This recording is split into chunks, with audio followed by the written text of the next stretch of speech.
Hello friends, welcome to target and goal. तो friends, ये चौथा प्रैक्टिस सेट है और इसके पहले हमने 3 प्रैक्टिस सेट डाल दिए हैं।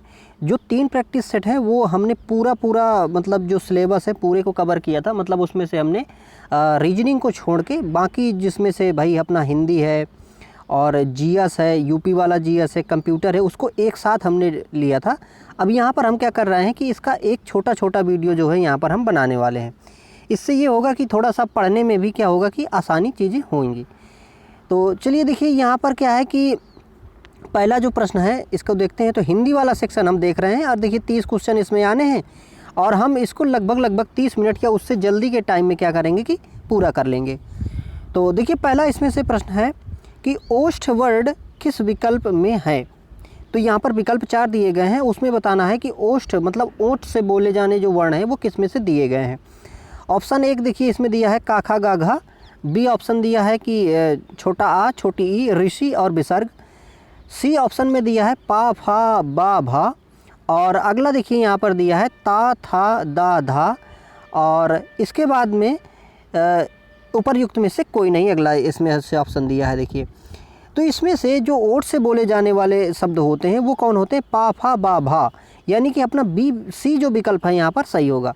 अब देखिए, एक सूत्र होता है, हालांकि ये संस्कृत का सूत्र है। जब हमने PYQ इसका डिस्कस किया है पूरी सीरीज, तो वहाँ पर हमने सारे उच्चारण स्थान जो हैं उनको एक एक सूत्र में बताया है।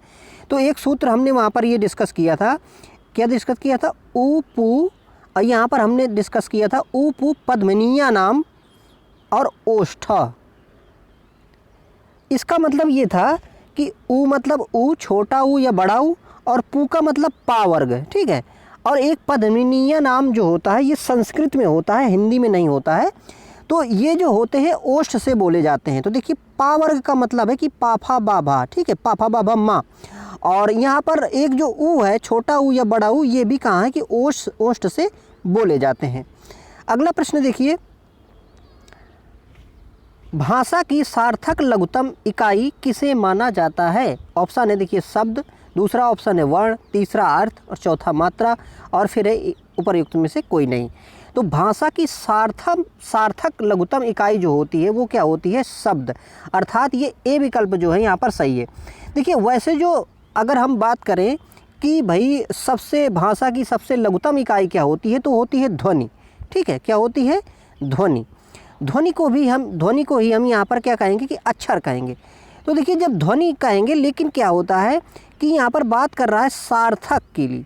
तो ध्वनि जो होती है वो एकदम सार्थक नहीं होती है। जैसे मान लीजिए मैंने कह दिया रा, है ना, पा, का, ये सब क्या है? ध्वनि है, अक्षर है, लेकिन इनका सही एक अर्थ नहीं निकल रहा। यदि मान लीजिए मैंने कह दिया कमल, तो इससे एक क्या है कि यहाँ पर सार्थक शब्द या सार्थकता इसकी यहाँ पर प्रकट हो रही है।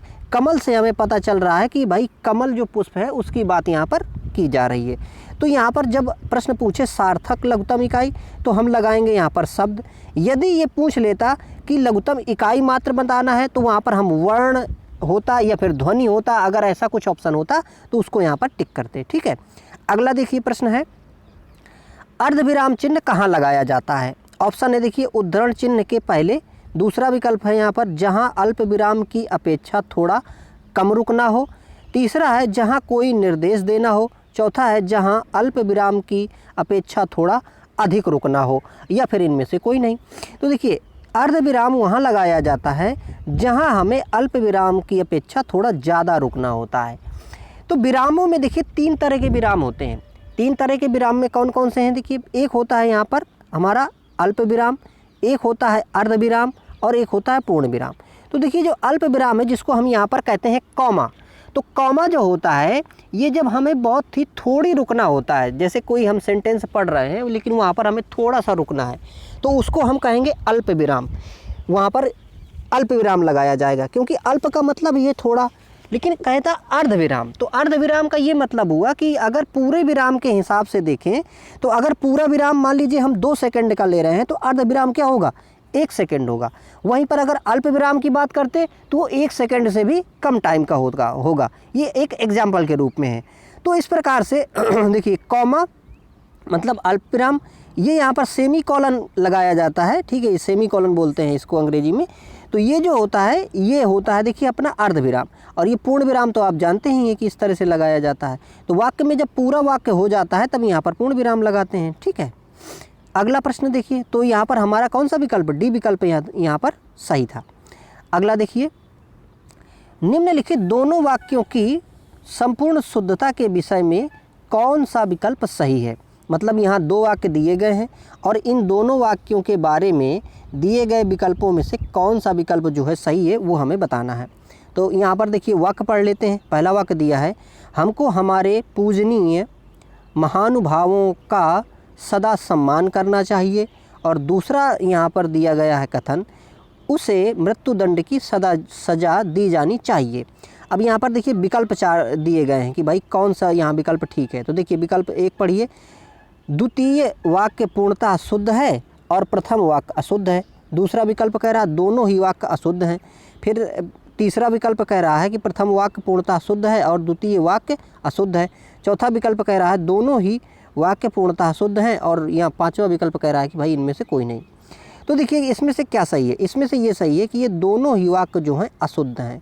अब इनकी देखिए अशुद्धियों की बात करें, देखिए पहला विकल्प पढ़िए, इसमें से पहला जो वाक्य है इसमें क्या लिखा है, इसमें लिखा है हमको हमारे पूजनीय महानुभावों का सदा सम्मान करना चाहिए। अब यहाँ पर देखिए हमको और हमारे ये रिपीटेशन हो गया। अगर हम ये कह देते, अगर इस वाक्य की मतलब हम अगर सही वाक्य बनाते तो हम ये कहते हमको अपने पूजनीय महानुभावों का सदा सम्मान करना चाहिए। अगर ये बना देते तो वाक्य ठीक होता, ठीक है। तो इसकी मिस्टेक ये हुई। दूसरे वाक्य की देखिए मिस्टेक क्या है, वाक्य देखिए ये दिया था कि उसे मृत्युदंड की सज़ा दी जानी चाहिए थी। अब यहाँ पर देखिए मृत्युदंड और सज़ा ये दोनों सेम ही चीज़ तो हैं। भाई आप मृत्युदंड जो दे रहे हैं तो वो कोई पारितोषिक तो है नहीं, वो भी अल्टीमेटली क्या है, सज़ा है। तो ये रिपीटेशन हो रहा है। तो इसको अगर सही से लिखते हम क्या लिखते, हम ये लिखते उसे मृत्युदंड दिया जाना चाहिए था, ठीक है। तो इस प्रकार से वो वाक्य सही हो जाता। तो इसी प्रकार से ये दोनों वाक्य यहाँ पर चूँकि गलत हैं इसलिए हमारा बी विकल्प यहाँ पर सही हो रहा था। अगला प्रश्न देखिए, प्रश्न है देखिए, मानव मात्र को गीता के महात्म्य से परिचित होना अनिवार्य है। इसमें से जो रेखांकित शब्द है इसको हमें सही लिखना है कि इसको शुद्धता से कैसे लिखा जाएगा। तो देखिए रेखांकित शब्द जो दिया गया है यहाँ पर, रेखांकित शब्द क्या दिया गया है, दिया गया है महात्म्य। तो महात्म्य देखिए इसमें से कौन सा यहाँ पर सही लिखा है, इसको देखिए विकल्प बी को देखिए क्योंकि यही सही लिखा है। तो देखिए कैसे लिखेंगे, बड़ा माँ लिखेंगे, माँ बड़ा हा आधा ता आधा माँ और फिर या, ठीक है, महात्म्य। तो ये यहाँ पर हमें ऐसे महात्म्य लिखा जाएगा। फ्रेंड्स देखिए ये जो कंटेंट है काफ़ी अच्छा रहेगा, इससे आपको सीखने को भी मिलेगा, आप अपनी तैयारी को भी आँख ही पाएंगे कि भाई हमने कितना तैयार किया है। तो इन वीडियोस को अच्छे से पढ़िए और अपना फीडबैक भी दीजिएगा। फ्रेंड्स लाइक करिएगा वीडियोस को, जो आपके अगर सुझाव हैं तो उनको भी कमेंट में ज़रूर लिखिएगा। अगला देखिए प्रश्न है, हिमालय किस प्रकार की संज्ञा है। हिमालय जो है किस प्रकार की संज्ञा है। ऑप्शन देखिए दिया है, व्यक्तिवाचक, जातिवाचक, भाववाचक, समूहवाचक या इनमें से कोई नहीं। तो हिमालय कैसी संज्ञा है, ये है व्यक्तिवाचक संज्ञा। व्यक्तिवाचक संज्ञा क्या होती है, जब किसी वस्तु का हम सीधे सीधे नाम बोध करते हैं, मतलब पर्टिकुलर अगर किसी वस्तु की, व्यक्ति की बात हो रही होती है तो उसे हम व्यक्तिवाचक संज्ञा कहते हैं। तो यहाँ पर पर्टिकुलर बात हो रही है पर्वत में से किस पर्वत की, हिमालय, मतलब वो पर्वत जिसका नाम हिमालय है। अगर सिर्फ यहाँ पर कह देता कि पर्वत में किस प्रकार की संज्ञा है तो फिर हम वहाँ पर जातिवाचक संज्ञा को लगाते, लेकिन यहाँ पर बोल रहा है कि भाई हिमालय को बताओ कि हिमालय कौन सी है, तो हिमालय डेफिनेटली व्यक्तिवाचक संज्ञा है। और इसी प्रकार से जैसे व्यक्तियों के नाम हम कह दें कि भाई राम, श्याम, है ना, मोहन, सोहन, तो ये सब क्या है, व्यक्तिवाचक संज्ञा है। लेकिन वहीं कह देते लड़के, तो लड़के क्या है, जातिवाचक संज्ञा है। अब वहाँ पर देखिए दूसरा यहाँ पर देखिए जो भाववाचक संज्ञा, जब भाव की अगर प्रधानता होती है किसी चीज़ में तो भाववाचक संज्ञा होती है। और यहाँ पर समूहवाचक, जब अगर कोई समूह की चीज़ें हों, जैसे मैं कह दूँ ताकि 1 दर्जन केले, तो दर्जन भर केले की जो बात हो रही है समूह की बात हो रही है, ठीक है। या क्लास की बात होती, जैसे कक्षा की बात करते सीधे सीधे, तो भी क्या होता वहाँ पर समूहवाचक संज्ञा होता। अगला प्रश्न देखिए, जिसको आपने बुलाया था वह विद्यालय गया है, प्रस्तुत वाक्य में कौन सा सर्वनाम का प्रयोग हुआ है। तो ये जो वाक्य है इसमें से किस तरह का सर्वनाम उपयोग हुआ है? ऑप्शन देखिए, उत्तम पुरुषवाचक, दूसरा है प्रश्नवाचक, तीसरा ऑप्शन है निजवाचक, चौथा संबंधवाचक, और या फिर इनमें से कोई नहीं। तो यहाँ पर देखिए, यहाँ पर क्या है कि संबंधवाचक सर्वनाम है। कैसे? देखिए, जिसको आपने बुलाया था, किस, यहाँ पर देखिए इसने संबंध बता दिया, जिसको आपने बुलाया था वह विद्यालय गया है।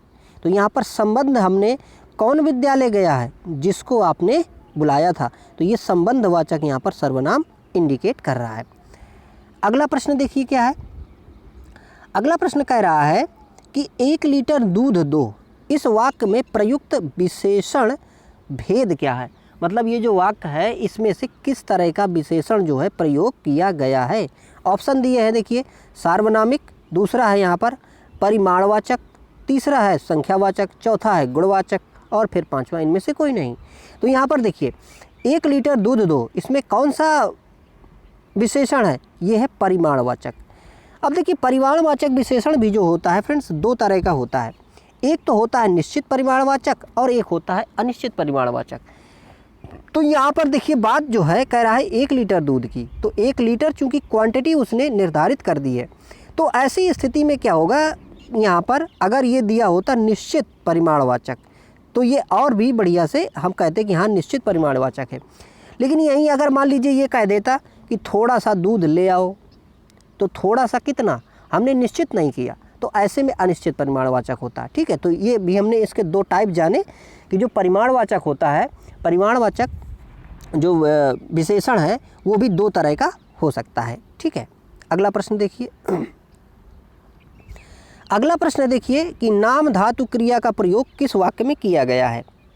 ऑप्शन यहाँ पर देखिए दिए गए हैं, वह खाना खाकर सो गया, दूसरा ऑप्शन है उसने मेरी पूरी संपत्ति हथिया ली, तीसरा है सुरेश ने एक महल बनवाया, चौथा ऑप्शन है यहाँ पर मैंने नौकर से पूरे घर की सफाई करवाई, और या फिर इनमें से कोई नहीं। तो देखिए, नाम धातु क्रिया इसमें से किस वाक्य में है? ये है यहाँ पर बी वाक्य में, मतलब उसने मेरी पूरी संपत्ति हथिया ली। क्या होता है कि अगर किसी संज्ञा के माध्यम से, यानी अगर संज्ञा से हम यहाँ पर संज्ञा का प्रयोग करके हम ऐसे शब्द बनाएं, जैसे कि देखिए अभी हमने कहा हाथ, तो हाथ से कह लिया हथिया लिया, हथियाना। मतलब अगर हम संज्ञा से क्रिया बना रहे हैं, जैसे देखिए हाथ से हमने बना दिया हथियाना, अगर मान लीजिए लात बना होता तो लात से कह देते लतियाना, है ना। जैसे कहते कि मतलब उसने किसी व्यक्ति का नाम लेके, है ना, उसने इसको लतिया दिया, तो वो क्या होता, वहाँ पर भी क्या होता, ये नाम धातु होता। तो नाम धातु का सीधा मतलब ये है कि संज्ञा से यदि क्रिया का निर्माण हो रहा है तो वहाँ पर नाम धातु क्रिया होती है। तो इस वाक्य में, ये बी वाक्य में दिया है कि उसने मेरी पूरी संपत्ति हथिया ली, तो हाथ से यहाँ पर हथियाना बना है, इसलिए ये नाम धातु है। अगला प्रश्न देखिए, इनमें से कौन सा पुल्लिंग शब्द स्त्रीलिंग शब्द में प्रत्यय लगाने से बना है? मतलब क्या कह रहा है कि कोई शब्द स्त्रीलिंग था पहले, उसमें से प्रत्यय लगाया गया और वो पुल्लिंग बन गया। ठीक है, ऑप्शन देखिए, मर्दाना, बुढ़ापा, भेड़ा, विधुर, और या फिर इनमें से कोई नहीं। तो शब्द देखिए भेड़ा, भेड़ा शब्द जो है एक शब्द था भेड़, तो जब ये भेड़ था तब ये क्या था, स्त्रीलिंग, इसमें लगाया गया प्रत्यय, प्रत्यय में लगा दिया गया आ प्रत्यय, तो क्या बन गया शब्द, ये बन गया भेड़ा। तो भेड़ शब्द जो कि स्त्रीलिंग, उससे यहाँ बन गया भेड़ा, जो कि क्या बन गया, यहाँ पर ये बन गया, मतलब स्त्रीलिंग से पुल्लिंग हो गया। तो स्त्रीलिंग शब्द में प्रत्यय लगाने से शब्द जो बन गया, पुल्लिंग बन गया, वो है यहाँ पर भेड़ा। ठीक है, तो यहाँ पर सी विकल्प सही था। अगला देखिए, पर किस कारक का परसर्ग है? तो यहाँ जो पर है किस कारक का परसर्ग है? ऑप्शन देखिए, संप्रदान, अपादान, संबंध, संबोधन, और या फिर इनमें से कोई नहीं। तो देखिए पर जो है ये इनमें से कोई नहीं ऑप्शन सही होगा। क्यों? देखिए यहाँ पर दरअसल ये जो कारक है, पर जो कारक है या परसर्ग है, ये किसका है? ये है अधिकरण का, क्योंकि अधिकरण में पर होता है। तो कैसे होता है देखिए, क्योंकि हम जानते हैं कि देखिए कर्ता ने, ठीक है, कर्ता ने कर्म को कर्ण से द्वारा, है ना, संप्रदान के लिए अपादान से अलग होना, संबंध काकी के अधिकरण में पर, ठीक है, अधिकरण में पर होता है, तो अधिकरण के साथ में परसर्ग जो है यहाँ पर ये जोड़ा जाता है, क्या, अधिकरण के साथ पर जोड़ा जाता है। ठीक है, अगला देखिए प्रश्न, निम्नलिखित में से तद्भव शब्द कौन सा है? हमें बताना है कि भाई तद्भव शब्द कौन सा है। ऑप्शन देखिए यहाँ पर दिए हैं, स्थल, होलिका, शिक्षा, तीरथ और या फिर इनमें से कोई नहीं। तो देखिए यहाँ पर ये क्या है, ये शब्द जो अपना दिया है ये तीरथ, तो तीरथ शब्द क्या है यहाँ पर, ये है तद्भव शब्द। तीरथ शब्द तद्भव है, इसका जो तत्सम होता है वो होता है तीर्थ। ठीक है, तीर्थ से बनता है तीरथ। बाकी शब्दों की बात करें तो देखिए यहाँ पर जो स्थल है, स्थल शब्द जो है ये तत्सम है, तद्भव इसका क्या होगा, थल। यहाँ पर होलिका देखिए, होलिका शब्द का तद्भव क्या बनता है, ये बनता है होली। ठीक है, और शिक्षा शब्द जो है, शिक्षा शब्द का बनता है सीख, सीख इसका क्या है, तद्भव बनता है। अगला प्रश्न देखिए, निम्नलिखित प्रत्येक 4 विकल्पों में से बेमेल शब्द को चिन्हित करना है। यहाँ पर देखिए विकल्प में जो दिए गए शब्द हैं वो ये हैं, समस्या, खेद, कठिनाई, जटिलता और या फिर इनमें से कोई नहीं। तो यहाँ पर देखिए समस्या, खेद, कठिनाई और जटिलता, इनमें से जो खेद शब्द है ये अलग है। बाकी देखिए समस्या, कठिनाई और जटिलता ये शब्द एक जैसे हैं। यहाँ पर ये जो खेद शब्द है ये क्या है कि यहाँ पर इन तीनों से भिन्नता रखता है, तो यही ऑप्शन यहाँ पर बी ऑप्शन क्या होगा, सही होगा। अगला प्रश्न देखिए, विचार में इक प्रत्यय लगाने से बना शब्द तो विचार में अगर इक प्रत्यय लगाएंगे तो कौन सा शब्द बनेगा? ऑप्शन देखिए यहाँ पर दिए गए हैं, वैचारिक, विचारिक, तीसरा ऑप्शन है विचौरिक, चौथा ऑप्शन है वैचारिक और या फिर इनमें से कोई नहीं। तो इसमें से देखिए ये क्या शब्द जो बनेगा एक प्रत्यय लगाने से विचार में, वो बनेगा यहाँ पर वैचारिक। ठीक है, वैचारिक में एक प्रत्यय जोड़ा गया है। अगला प्रश्न देखिए, अमावस्या का विलोम शब्द बताइए। अमावस्या का विलोम क्या होगा? ऑप्शन है देखिए, पूर्णिमा, प्रतिपदा, कृष्ण पक्ष, प्रज्ञा या फिर इनमें से कोई नहीं। तो अमावस्या का विलोम क्या होगा? पूर्णिमा होगा। ठीक है, अगला देखिए, पिनाकी और चंद्रमौली निम्नलिखित में से किस शब्द के पर्यायवाची हैं? ऑप्शन है देखिए, विष्णु, महादेव, ब्रह्मा, इंद्र और या फिर इनमें से क्यों नहीं, कोई नहीं। तो यहाँ पर देखिए पिनाकी और चंद्रमौली, पिनाकी और चंद्रमौली ये जो दोनों हैं ये किसके हैं? महादेव, है ना, यानी कि शिव के क्या हैं कि ये पर्यायवाची हैं। बाकी और भी देखिए अगर हम पर्यायवाची की बात करें तो जैसे कि यहाँ पर देखिए विष्णु हैं, तो विष्णु को और क्या क्या बोलते हैं? विष्णु को बोलते हैं जैसे अच्युत, है ना, जनार्दन, विशंभर, विश्वरूप, ये विष्णु के पर्यायवाची हैं। शिव को हमने देखा ही भाई महादेव, चंद्रमौली, है ना, इनके अब चंद्रशेखर भी कहते हैं, इनको नीलकंठ भी कहते हैं और कई नामों से इनको जानते ही हैं शिव को, है ना। तो ये शिव हैं। और यहाँ पर ब्रह्मा की अगर बात करें तो ब्रह्मा को देखिए पितामह कहते हैं, स्वयंभू कहते हैं, हिरण्यगर्भ कहते हैं, है ना, लोकेश भी इनको कहते हैं और एक शब्द है आत्मभू, तो आत्मभू भी इनको कहते हैं। वहीं पर देखिए अगर इंद्र की बात करें तो इंद्र को क्या कहते हैं? पुरंदर कहते हैं, सुरपति, देवराज, बिडौजा कहते हैं इनको, तो ये इंद्र के पर्यायवाची हैं। ठीक है, तो यहाँ पर पिनाकी और चंद्रमौली ये दोनों जो हैं किसके हैं? महादेव यानी शिव के क्या हैं कि यहाँ पर पर्यायवाची हैं। अगला देखिए प्रश्न, किनारा का पर्यायवाची शब्द नहीं है। किनारा का दिए गए विकल्पों में से कौन सा है शब्द जो पर्यायवाची नहीं है? ऑप्शन देखिए, तट, मुहाना, तीर, कूल या फिर इनमें से कोई नहीं। तो यहाँ पर देखिए इनमें से कोई नहीं ऑप्शन सही है। क्यों? क्योंकि किनारा के ये चारों पर्यायवाची हैं। किनारा को क्या बोलते हैं? तट बोलते हैं, मुहाना बोलते हैं, तीर बोलते हैं और कूल बोलते हैं। ठीक है, तो ये किनारा के क्या हैं? ये सब यहाँ पर पर्यायवाची हैं। अगला देखिए प्रश्न है, गाड़ी और गाढ़ी, है ना, गाड़ी और गाढ़ी शब्द युग्म के लिए सही अर्थ युग्म चुने। तो देखिए यहाँ पर एक में डा है और एक में यहाँ पर ढा है। ठीक है, और बड़ी की मात्रा दोनों में लगी है। तो यहाँ पर कह रहा है कि बताओ भाई इनमें से कौन सा ये जो विकल्प है इन दोनों के अर्थों को यहाँ पर मैच कर रहा है। ऑप्शन पहला देखिए दिया है यान और गहरी, दूसरा दिया है गहरी यान और तीसरा है यहाँ पर गिरी यान, चौथा है निकाली गिरी और फिर है इनमें से कोई नहीं। तो देखिए ये जो गाड़ी है और गाढ़ी है, इसमें से सीधी सीधी बात ये है कि गाड़ी का मतलब होता है यान और गाढ़ी का मतलब होता है गहरी, अर्थात ए विकल्प जो है यहाँ पर सही है। ठीक है, अगला देखिए प्रश्न है, तर्क के द्वारा जो माना गया हो वाक्यांश के लिए एक शब्द निम्नलिखित में से कौन है? जो तर्क के द्वारा माना गया है उसको क्या कहेंगे? ऑप्शन देखिए, तर्क सम्मत, तर्क संगत, तकावी, तटस्थ या फिर उपर्युक्त में से कोई नहीं। जो तर्क के माध्यम से या तर्क के द्वारा माना गया हो उसको कहेंगे तर्क सम्मत, अर्थात ऑप्शन ए जो है यहाँ पर सही होगा। वहीं पर देखिए अगर हम बात करें कि तर्क संगत, तो तर्क संगत क्या होगा? जो तर्क के आधार पर सही सिद्ध हो उसको हम कहेंगे तर्क संगत। यहाँ पर अगर तटस्थ की बात करें हम, तो देखिए तटस्थ क्या होता है?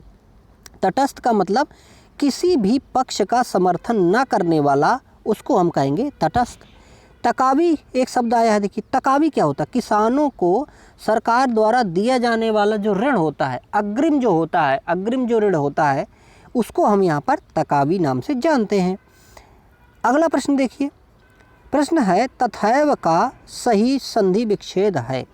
तो तथैव का हमें संधि विच्छेद बताना है कि तथैव का संधि विच्छेद क्या होगा। ऑप्शन ए में देखिए दिया है तथा धन एव, दूसरा ऑप्शन है तथ धन एव, तीसरा ऑप्शन है तथय धन एव, चौथा है ता धन थैव और या फिर इनमें से कोई नहीं। तो इसमें से देखिए पहला ऑप्शन जो है यहाँ पर सही है। तथैव का जो संधि विच्छेद होगा वो तथा धन एव होगा और ये किसके तहत होगा? ये होगा वृद्धि स्वर संधि के तहत। वृद्धि स्वर संधि क्या कहती है? वृद्धि स्वर संधि ये कहती है कि छोटा या बड़ा आ के बाद में अगर ए या आए आए तो आए हो जाता है। ठीक है, तो यहाँ पर देखिए जैसे तथा में से निकला आ, ठीक है, इस वाले तथा में से निकला आ और इससे निकला ए, इन दोनों को मिला के हो गया आए। तो क्या हो गया? देखिए इस था में आय की मात्रा लग जाएगी, तो ये देखिए लग गया, तो अर्थात क्या हो गया? ता थै व। ठीक है, इस तरह से ये तथा बना। अगला प्रश्न देखिए, अगला प्रश्न ये कह रहा है कि नीलांबर शब्द में कौन सा समास है? ऑप्शन दिए हैं देखिए, तत्पुरुष, दूसरा द्वंद्व, तीसरा अव्ययभाव, चौथा यहाँ पर कर्मधारय या फिर इनमें से कोई नहीं। तो यहाँ पर देखिए नीलांबर जो है इसमें से क्या है? ये है कर्मधारय। कर्मधारय की जो विशेषता है, ये कर्मधारय जो समास होता है उसमें क्या होता है कि इसमें से जो समस्त पद है वो प्रधान होता है एक प्रकार से, और इसमें से जो विशेषण होता है, मतलब पहला पद जो होता है वो विशेषण होता है, दूसरा पद जो होता है वो विशेष से होता है। तो देखिए जैसे हमारे पास यहाँ पर शब्द है नीलांबर, तो नीलांबर में क्या है? नीला यहाँ पर और अंबर। तो अंबर की विशेषता कैसी है कि ये नीला है, तो नीला शब्द जो है ये विशेषण हो गया और यहाँ पर अंबर जो है ये हो गया विशेष से। तो इस प्रकार से यदि विशेषण और विशेष का कॉम्बिनेशन हमें कहीं दिखाई देता है तो वो वहाँ पर ये कर्मधारय समास होता है। एक दूसरा शब्द देखिए इसी से मिलता जुलता होता है, पीताम्बर। अगर पीताम्बर होता तो क्या यहाँ पर कर्मधारय होता? नहीं होता। इसलिए नहीं होता फिर कर्मधारय क्योंकि पीताम्बर का मतलब क्या है? पीताम्बर जो है ये किसी अन्य शब्द को डिनोट कर रहा होता और वो कौन होते? कृष्ण होते। तो इस प्रकार से पीताम्बर शब्द जो है वो यहाँ पर कर्मधारय नहीं है, लेकिन नीलांबर शब्द जो है ये कर्मधारय है। तो अगर ये बात करें कि भाई पीताम्बर क्या होता, तो पीताम्बर शब्द जो है वो बहुब्रीहि समास के अंतर्गत आता है। किसके? बहुब्रीहि है। ठीक है, ये हमें याद रखना है। अगला देखिए, निम्नलिखित में से मिश्र वाक्य का उदाहरण कौन सा है? तो यहाँ बताना है कि ये 4 विकल्प दिए गए हैं, तो मिश्र वाक्य इनमें से कौन सा है? ऑप्शन देखिए, ए में दिया है बीमार होने के कारण रमेश आज खेलने नहीं आया। दूसरा है यह वही भारत है जिसे कभी सोने की चिड़िया कहा जाता था। तीसरा दिया है महेश खेलता है और रमेश पढ़ता है। चौथा दिया है आकाश भागता रहता है। पांचवा ऑप्शन इनमें से कोई नहीं। तो इसमें से मिश्रित वाक्य कौन सा है? मिश्रित वाक्य है देखिए, यह वही भारत है जिसे कभी सोने की चिड़िया कहा जाता था। अब देखिए जो मिश्रित वाक्य होता है उसमें क्या होता है कि इसमें से एक वाक्य जो होता है वो एक साधारण वाक्य होगा और दूसरा वाक्य जो होता है वो उसका आश्रित वाक्य होता है। ठीक है, मतलब क्या है कि मिश्र वाक्य में एक सरल वाक्य होगा और दूसरा जो होता है उसका आश्रित वाक्य होगा। तो यहाँ पर देखिए, यह वही भारत है, सरल वाक्य हो गया। और ये दूसरा वाक्य देखिए, कभी, जिसे कभी सोने की चिड़िया कहा जाता था, ये वाक्य जो है इस पे क्या है कि आश्रित है, इसलिए यहाँ पर यहाँ पर जो अपना वाक्य का जो प्रकार है वो मिश्र वाक्य है। अगला देखिए, वीर रस का स्थायी भाव बताना है कि भाई वीर रस का स्थायी भाव क्या होता है। ऑप्शन देखिए, भय, हास्य, निर्वेद, क्रोध, या फिर इनमें से कोई नहीं। तो वीर रस का क्या है, इनमें से कोई नहीं, ऑप्शन सही है। तो वीर रस जो है, वीर रस का स्थायी भाव क्या होता है, वो होता है देखिए उत्साह। ठीक है, उत्साह। वैसे देखिए रसों की संख्या 9 होती है, लेकिन अगर कभी ऐसे पूछे कि भरत मुनि के अनुसार 9 रसों की संख्या बताओ, तो फिर 8 ऑप्शन वहाँ पर सही होगा। बाकी और यदि रसों की बात करें तो देखिए, जैसे श्रृंगार रस है तो श्रृंगार का होता है रति, स्थायी भाव। ठीक है, वहीं पर हास्य एक होता है तो हास्य का हास होता है। और जैसे देखिए, करुण का शोक होता है, वीर का उत्साह होता है, रौद्र का क्या होता है, क्रोध होता है, भयानक का भय होता है, अद्भुत का विस्मय होता है, विभत्स एक जो रस होता है उसका जुगुप्सा होता है, और शांत का क्या होता है, निर्वेद होता है। ठीक है, तो ये इनके क्या है कि स्थायी भाव है। अगला देखिए प्रश्न है, काली घटा का घमंड घटा, नभमंडल तार का वृंद खिले। ठीक है, अब देखिए इस वाक्य में हमसे पूछ रहा है कि भाई अलंकार बताओ कि इस वाक्य में अलंकार कौन सा है। ऑप्शन दिए हैं इन्होंने, उपमा अलंकार, रूपक अलंकार, श्लेष अलंकार और यमक अलंकार, और या फिर इनमें से कोई नहीं। तो देखिए यहाँ पर जो सही विकल्प है वो है यमक अलंकार। यमक अलंकार क्या होता है, यमक अलंकार ये होता है कि अगर एक शब्द 2 बार आए और उसका अर्थ दोनों जगह अलग अलग हो, तो वहाँ पर जो अलंकार होगा वो कौन सा होता है, यमक अलंकार होता है। जैसे यहाँ पर देखिए, काली घटा, इस घटा का मतलब यहाँ पर बादल से है। ठीक है, का घमंड घटा, अब ये घटा जो दूसरा यहाँ का घटा का मतलब है कम होना। ठीक है, तो देखिए काली घटा का घमंड घटा, तो काली घटा थी उसका घमंड क्या हो गया, घट गया। और जो आकाश है वहाँ पर भाई चांद और ये सब मतलब निकल आए। ठीक है, वृंद खिले। तो इस प्रकार से पहला जो घटा है ये बादल को बता रहा है, दूसरा घटा जो है यहाँ पर कम होने को बता रहा है, इसलिए यहाँ पर जो अलंकार है वो कौन सा होगा, यमक अलंकार। एक बहुत प्रचलित उदाहरण है इसका कि जैसे वो कनक कनकते सौगुनी मादकता अधिकाय, या पावे बौराए जग और वह खाए बौराए। तो इसमें से क्या है कि इसमें जो कनक शब्द है देखिए, तो कनक का यहाँ पर एक बार सोना या स्वर्ण होता है अर्थ, दूसरी बार यहाँ पर धतूरा होता है। ऐसे ही यहाँ पर काली घटा का घमंड घटा में एक बार घटा का मतलब बादल, दूसरा यहाँ पर कम होना है। अगला प्रश्न देखिए, यहाँ पर देखिए एक तरफ दिए गए हैं मुहावरे और दूसरी तरफ दिया गया है उनका अर्थ, और फिर उनको क्या करना है कि मैच करना है। चलो तो देख लेते हैं भाई। तो देखिए मुहावरा है गीदड़ भकभकी, तो गीदड़ भकभकी का यहाँ पर देखिए अर्थ दिया है, तो कौन से किससे मैच करेंगे देखिए, विरोध करना, क्रोध करना, लज्जित होना, या व्यर्थ की हाँकना। तो गीदड़ भकभकी को क्या बोलते हैं, व्यर्थ की हाँकना बोलते हैं। और घड़ों पानी पड़ना, इसका मतलब क्या होता है, ये होता है लज्जित होना। गुस्सा पीना मतलब क्या, क्रोध को दबा जाना या क्रोध को दबाना। और आवाज़ उठाना मतलब क्या, विरोध करना। ठीक है, तो ये जो यहाँ पर इस प्रकार से जो यहाँ पर अपना विकल्प नीचे मिलेगा उसको हम क्या कर देंगे, टिक कर लेंगे। ठीक है, अगला प्रश्न देखिए, केशव दास द्वारा रचित आध्यात्मिक ग्रंथ का क्या नाम था। तो केशव दास जो हैं इन्होंने जो आध्यात्मिक एक ग्रंथ लिखा उसका यहाँ पर क्या नाम था। ऑप्शन देखिए, रामचंद्रिका, विज्ञान गीता, कवि प्रिया, रसिक प्रिया, या फिर इनमें से कोई नहीं। तो यहाँ पर केशव दास द्वारा रचित जो आध्यात्मिक ग्रंथ है उसका नाम क्या है, यहाँ पर विज्ञान गीता। ऑप्शन बी यहाँ पर सही है। अब देखिए यहाँ पर 27 नंबर से 30 नंबर तक हमें क्या करना है भाई कि ये अपठित गद्यांश पढ़ना है और इसके उत्तर देना है। तो यदि आप इसको करना चाहें तो मैं इसको स्क्रॉल कर दे रहा हूँ प्रश्न, और इसका जो ये पूरा ये सेंटेंस या फिर ये जो दिया है पैरा, तो इसको आप पढ़ लीजिएगा और आप हल कर लीजिएगा। ठीक है, तो देखिए ये यहाँ पर इसका ये पैरा है, और बाकी यहाँ से देखिए ये।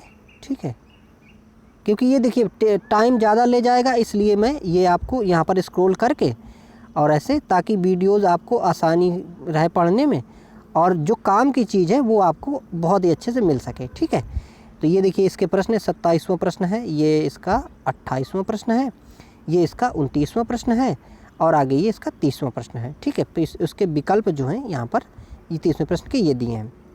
ठीक है, तो आई होप आपको चीज़ें समझ में आई होंगी फ्रेंड्स। तो बने रहिए इस चैनल में और बाकी चीज़ें भी इसमें देखिएगा। जो भी देखिए कंटेंट जो बनाया जाएगा, कंटेंट बहुत शानदार होगा। ये ज़रूर है कि इसमें मैं भाई आपको बहुत ही साधारण अपने इक्विपमेंट्स के हिसाब से पढ़ा रहा हूँ, बहुत आपको डिजिटल बोर्ड या उसमें नहीं पढ़ा रहा हूँ।